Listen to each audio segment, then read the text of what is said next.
You are watching this, you are most likely interested in how to develop thought management strategies from watching the short form video.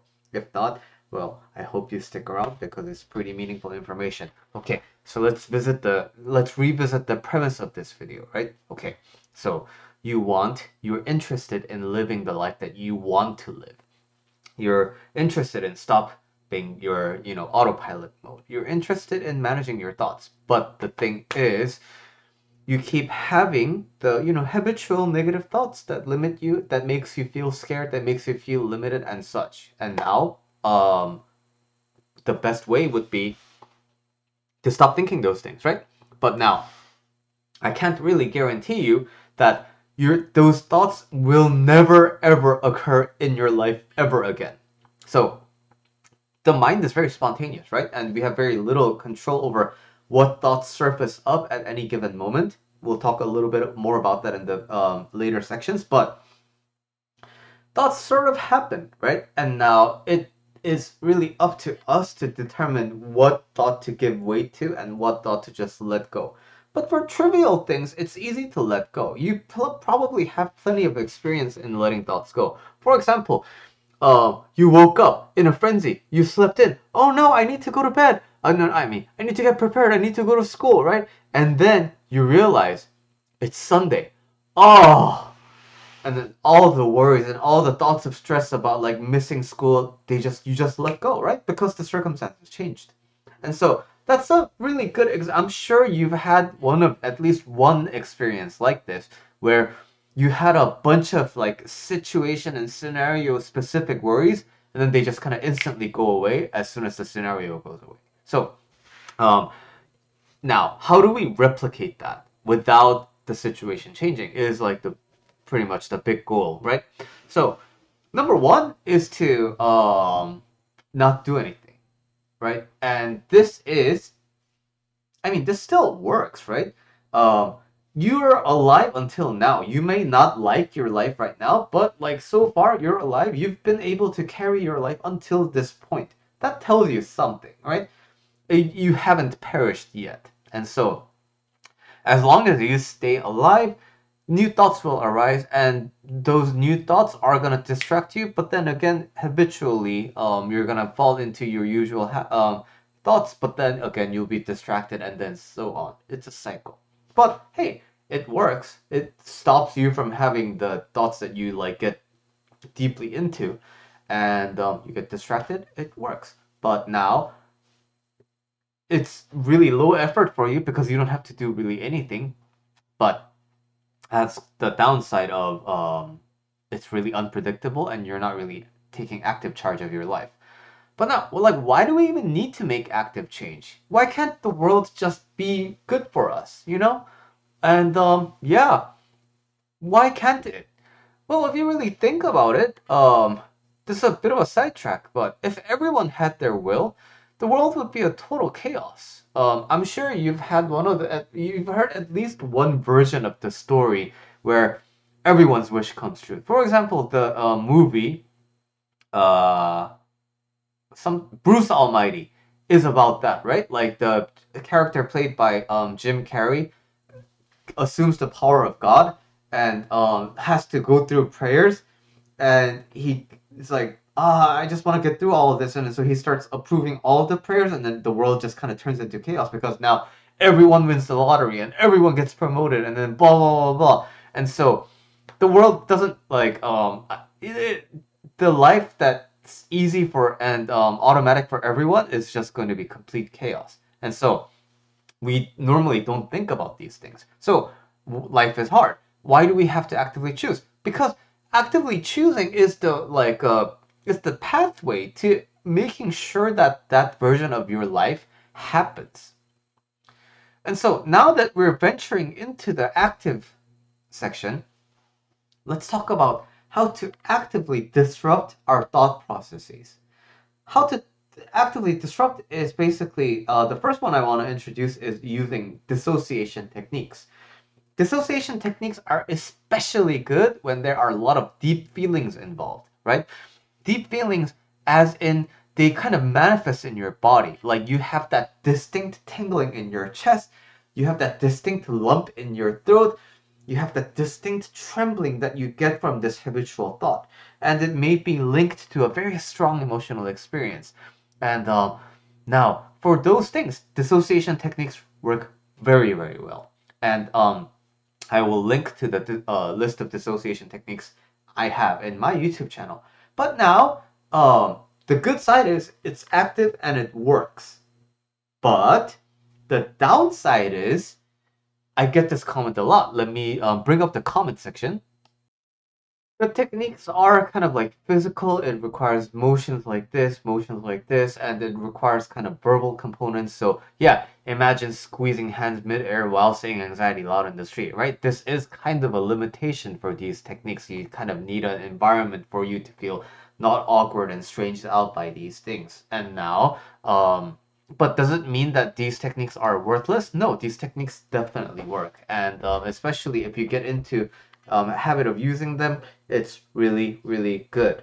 But now, with that, the ideal situation would be to just have control over your mind, right? You can just like, oh, I'm having this thought and I'm just gonna let it go. And yeah, okay, what next? That's like the ideal, right? So it would be nice if we can jump past this step. And there is a way to do it. But of course, it comes with the development of intentional skill. And this is one of the benefits of meditation. It actually helps you improve this skill of letting a thought go. So let me elaborate about that. The basis of meditation is being in the middle zone between relaxation and focus. So if you're too intensely focused like this, that's too much. If you're too relaxed and you're kind of sleepy, that's not meditation, right? So in the middle zone, you have this space where you're sitting in an upright posture, ideally in full lotus, and your body is relaxed. But now your mind is keeping the posture there instead of eventually going to slouching like that. And it always aims. You don't like get this all the time. You aim to constantly focus on the sensation of air entering and leaving your nostril. That is it. But now, the hard part is you're gonna realize once you start trying meditation, you're most likely gonna be like this. And your legs are gonna hurt, so you're gonna give it a quick stretch, and you're gonna come back. And then your back's gonna hurt, so you're gonna slouch down a little bit. Then, so this is killing time. This isn't meditation. So then, okay then, what do we actually have to do? Well, you keep that posture and you focus on the breathing. You know that you're eventually gonna want to move, you're gonna want to open your eyes, you're gonna want to move around and do all these things, but you acknowledge that, but whenever you notice yourself doing that, you come back to the breath. And now, maybe you start with 5 minutes a day, right? And full lotus, if you haven't done it, it really hurts the leg a lot. So it took about 2 months for me to get into full lotus comfortably. So at first, you'll start out just like sitting down. Like you can do it in a chair. There's like kneeling chair options available. But anyway, you're just gonna start this practice, right? And even when you're sitting in a chair, you're gonna want to move. You're gonna want to bounce around like this. You're gonna want to scratch. You're gonna want to. We just notice it, and we don't give into it. So when you look at an expert meditator, just like meditate, it's just like a rock, right? So that's the so meditation in it. in and of itself is kind of easy, but it's really hard to do in practice because there's so many distractions. So those are the physical distractions, right? But now, once your body gets used to it and you're like, body is comfortable, so around the 5 minute, 7 minute mark, your body gets used to the, okay, now we're meditating, right? And now that's when your mind is gonna start racing. It's gonna offer you all these different types of thoughts, right? Thoughts about what I'm gonna do today, thoughts about yesterday, thoughts about how I slept, thoughts about what I'm gonna do tomorrow, thoughts about like the things that are going on in my life, thoughts about the people in my life. But now, if you just give in to all of those, I used to be the type of person who would give advice like, hey, if you actually follow that thought to the end, then you can reach a conclusion and then you can stop thinking about it. But now I realized, because of my meditation practice, I learned that, oh, that's not universally the case because a lot of people have traumatic thoughts that keep them in place and they can't progress behind the looping. There's a loop of thoughts that are contained in the trauma, but nothing goes through it. So you can't actually follow it to the end, right? So how does meditation solve this problem? You just focus, come back. You just come back. You just come back. Every time you notice this, you come back, right? Okay, so first week you're gonna do 5 minutes. Second week you're gonna do like 10 minutes. Third week you're gonna do 15 minutes and so on, right? And you're gonna keep going. But now you're gonna find that actually coming back to the breath in practice is fairly challenging because your mind has a tendency to run with itself. So that's why it's practice, right? But I want to tell you what actually happened to me so that it kind of entices you to consider this approach. So when things are just kind of here and I'm just focusing on my breath and then I get distracted and then I find myself, oh crap, I lost myself. Okay, I'm gonna come back to the breath. And then I'm like, what am I gonna have for lunch today? Maybe some pastrami. Like, oh, okay, crap, I got it. Come back, right? Now, but the thing is, at first, you're gonna notice that even as you focus on the breath, that thought is gonna continuously linger here, waiting for you to hop back on. Hey, we should really get that pastrami sandwich. Or like, tomorrow, we're gonna go to blah blah blah blah blah. And then like these thoughts, you're gonna come back to the breath, but then they're gonna stay in there. They're gonna wait for you to latch on, and sometimes you're gonna lose focus in the breath again, and then it's gonna go back to those thoughts that were kind of like waiting on standby. And so, you're gonna experience successful detachment, or sometimes a lot of failures, especially in the lingering department. And now, here's the value of prolonged meditation sessions. So, as you sit statically in one place, ideally in a position as uncomfortable as full lotus. Full lotus is uncomfortable, but at the same time, it is the most ideal position for meditation. That's what they say. Just because of the biomechanics of the position, it only requires one direction to lean into to achieve isometric balance.